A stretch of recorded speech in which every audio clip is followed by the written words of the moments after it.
Creepy Real. Quando minha irmã, a Beatriz, fez 13 anos, ela começou a mudar. Não foi uma coisa da noite para o dia, sabe? Foi mais como uma flor que vai murchando devagar, sem fazer barulho, mas deixando uma sombra estranha para trás. Uma coisa que a gente não sabia o que era.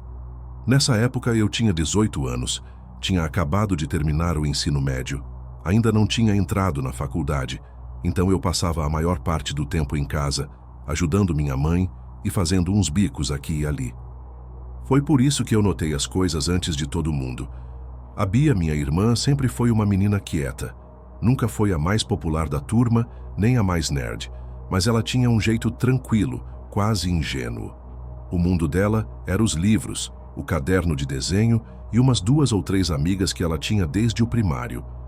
Mas aí, naquele ano de 2009, ela entrou no primeiro ano do ensino médio, numa escola nova no centro da cidade, mais puxada, com um pessoal diferente. E foi lá que ela conheceu a Amanda. A primeira vez que eu ouvi esse nome foi na cozinha. Minha irmã chegou da escola e comentou que uma colega nova tinha sentado do lado dela, uma tal de Amanda. Disse que era uma menina linda, com um cabelo preto, lisinho, que parecia que não tinha um fio fora do lugar, e que usava um perfume caro. Falava devagar, como se cada palavra fosse importante. A Bia disse que ninguém queria falar com ela, porque a achavam meio esquisita, mas que ela tinha gostado muito da menina. Na hora, eu nem dei bola. Coisa de adolescente, né? Uma amizade que dura um suspiro. Mas com o passar das semanas, o nome Amanda começou a tomar conta da casa. Era com a Amanda que a Bia almoçava, com quem trocava mensagem até tarde da noite, com quem trocava pulseirinha, anel, desenho. Minha mãe achava o máximo, dizia que finalmente a Bia tinha arrumado uma amiga com estilo. Eu, pelo contrário, comecei a sentir que alguma coisa ali não batia. E não era ciúme nem nada do tipo. Era outra coisa, uma sensação esquisita. Poucas semanas depois, minha irmã começou a se vestir de um jeito diferente. Adeus calça jeans e camiseta de desenho. Agora era só roupa escura, mais justa. Os cadernos dela, que antes eram cheios de florzinhas e personagens de desenho animado, agora tinham uns símbolos estranhos que ela dizia que tinha aprendido com a Amanda. Começou a falar de umas coisas que eu não entendia direito. Energia, sombras, sonhos compartilhados. Umas frases que ela lia de um livro velho que a tal amiga tinha emprestado. Minha mãe continuava sem ver nada demais. Achava que era só uma fase. Mas o pior começou depois. Primeiro foram os pesadelos. A Bia gritava durante a noite, falava dormindo, chamava uns nomes que a gente não conhecia. Depois veio a obsessão. Ela falava sozinha, ficava sentada na laje por horas, dizendo que a Amanda conseguia ver ela de lá. Fazia isso de olho fechado. E aí teve o episódio do espelho. Esse eu vi. Entrei no quarto dela uma tarde e encontrei ela sentada no chão, de frente para o espelho de corpo inteiro que a gente tinha desde criança. Ela estava de olhos abertos, mas não se mexia. Só ficava murmurando umas coisas. Eu chamei ela várias vezes e nada.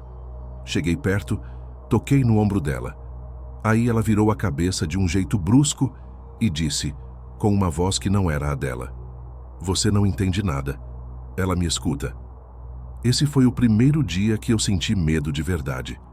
Tentei falar com a minha mãe, mas ela achou que eu estava exagerando. "É a idade," ela dizia. "Coisa de adolescente intensa. A Amanda faz bem para ela, qual o problema?"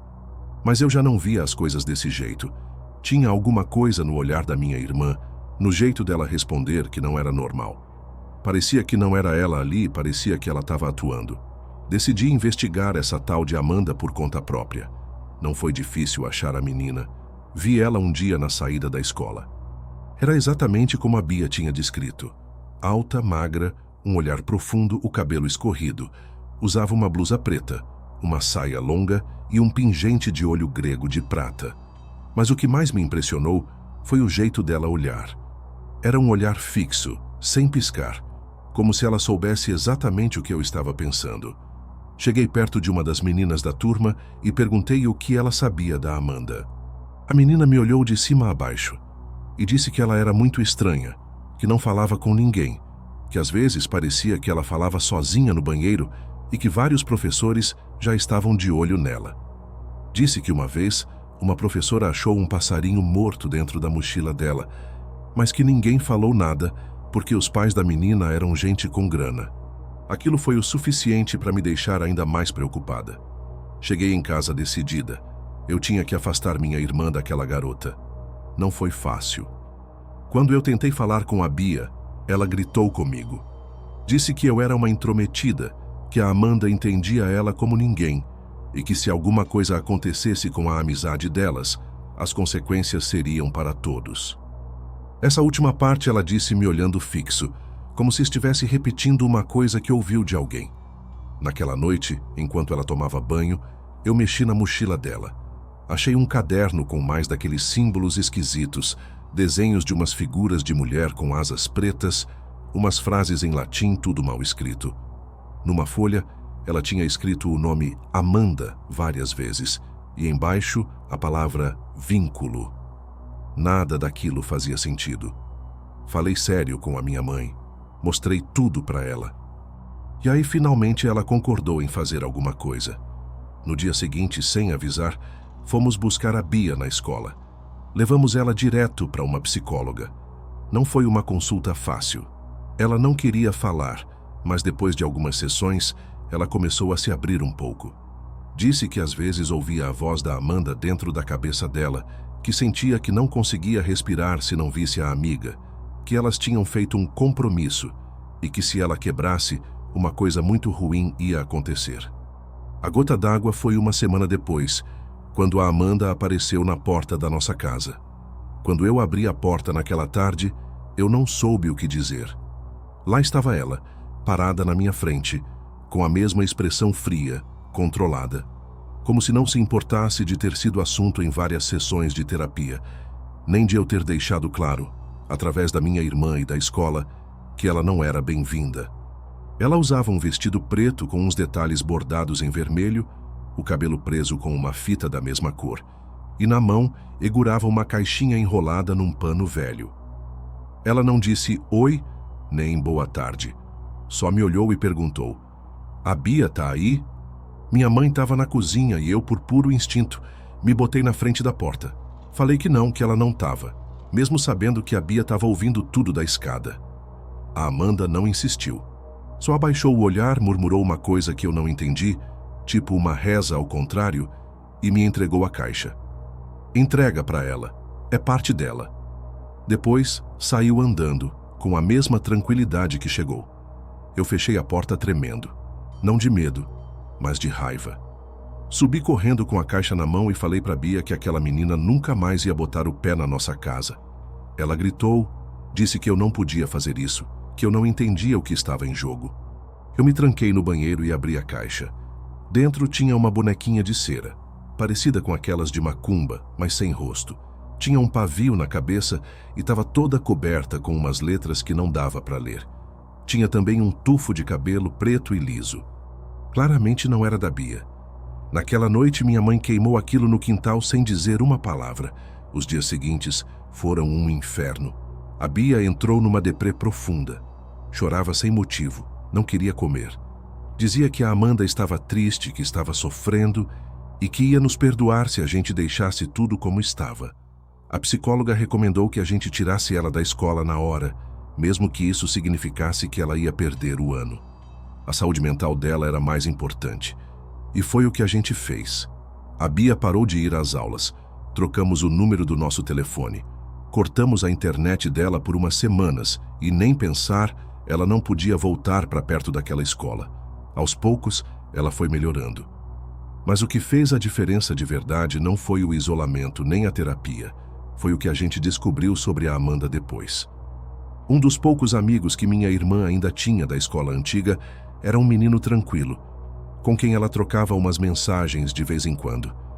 Ele me procurou para perguntar se o que estavam falando da Amanda era verdade.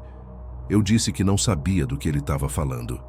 Foi aí que ele me contou que a Amanda tinha sido internada uns dias antes, depois de ter um surto psicótico dentro da escola. A fofoca que correu entre os alunos era que tinha sido na aula de história. A professora deu uma bronca nela por não estar prestando atenção. A Amanda, do nada, começou a gritar umas coisas sem sentido, misturando português e inglês, umas frases que ninguém entendeu. Levantou de um pulo, virou a carteira e começou a se arranhar nos braços com as próprias unhas, até sangrar. Precisou de 3 adultos para segurar a menina. Levaram ela para um hospital e de lá para uma clínica psiquiátrica particular. A gente tentou saber mais. Minha mãe e eu fomos até a escola bem discretas. A direção não quis dar muito detalhe, mas confirmaram que a Amanda não estudava mais lá.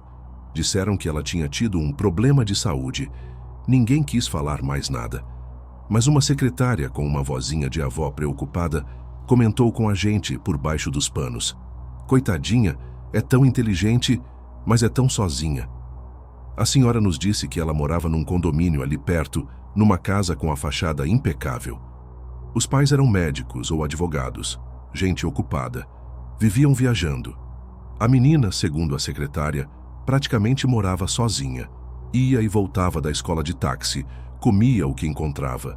Ninguém visitava, ninguém perguntava por ela. Tinham dinheiro, mas não tinham coração, foi o que a secretária disse. A Amanda não era uma bruxa nem um demônio, era uma menina completamente sozinha. Alguém que tinha construído um universo próprio para não desmoronar. E nesse universo, ela tinha arrastado a minha irmã, usando símbolos, jogos mentais e um vínculo emocional doentio. Era o jeito dela de não se sentir só. Mas o que parecia uma amizade, na verdade, era uma possessão. Minha irmã virou o espelho dela, o canal de escape. Por isso ela não podia deixá-la ir, porque se ela fosse, a Amanda ia ter que encarar o vazio de novo. Com o passar dos meses, a Bia foi se recuperando. Não foi rápido nem perfeito, mas ela se estabilizou, voltou a estudar em outra escola. Voltou a desenhar, mas nunca mais usou cores escuras. Algumas noites, a gente pegava ela olhando fixo para a janela, como se estivesse esperando ver uma sombra conhecida. E aí ela piscava e voltava para a realidade. Ela nunca mais falou da Amanda. Só uma vez. A gente estava vendo um filme e apareceu uma personagem de cabelo comprido e vestido preto. A Bia só disse, parece com ela, mas essa aí parece mais vazia. Eu não disse nada, só segurei a mão dela. Às vezes eu penso na Amanda, no que terá acontecido com ela. Se ela continua em tratamento, se alguém finalmente deu um pouco de atenção para ela, se ela conseguiu sair daquele mundo que ela mesma criou, feito de símbolos e solidão. E mesmo que eu nunca consiga justificar o que ela fez, hoje, mais velha, eu entendo. O horror nem sempre tem chifre e assombra a casa. Às vezes ele tem nome e sobrenome, usa uniforme de escola e tem um sorriso perfeito.